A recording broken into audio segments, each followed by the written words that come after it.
public to be aware that we live in this community, we drive around, we see the same things, we are concerned. I mean, this isn't about if we care enough to start a program or not.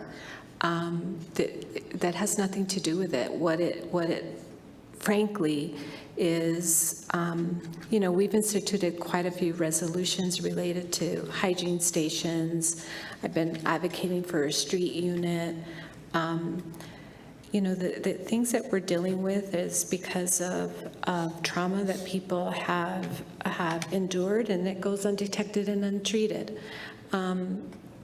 And then they move to the area of doing illicit drugs. And when you hear and or you read all the emails that we all receive related to certain crime in particular areas, and you speak to our community police officers, they'll tell you fentanyl, meth, it's extreme in this community. And so last month, we spoke in our Health Policy Review Committee specifically about Los Amigos Project. The Los Amigos Project receives some junior money, which is and I'll move back to, it's a 6-month program that addresses folks who have disabilities, specifically substance abuse addiction.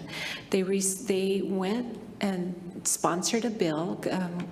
Senator Hamlin sponsored a bill for $2 million or $1.5 million to reopen this center. It's a center that it provides services for 6 months. We had them come and present to our Health Policy Review Committee. This is one of the ones, EFO, that we spoke specifically, or I spoke specifically in our one-on-one related to. They received some junior money. We were asking to move forward to possibly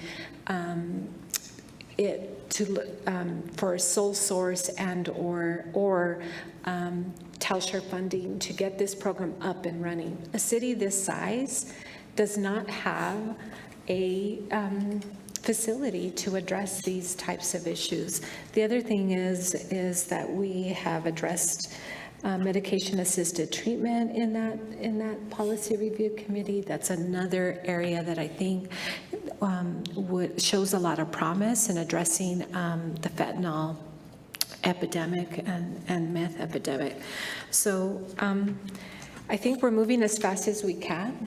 I think the systems that we do not have oversight is the judiciary, and I hear many a times where people are being let out, and a lot of it is because they are unable to stand trial because of their mental illness, and so I think there's an issue there that, Mayor, I've said again, that we have to talk to our district attorney, maybe our judge specifically to address, our judges, maybe the chief judge to address this issue in earnest, because I feel in many ways our hands are tied, because it's an area where we're unable to really, we have no oversight or authority with the judiciary. And so again, I'm asking that we have those conversations with our district attorney and the judge.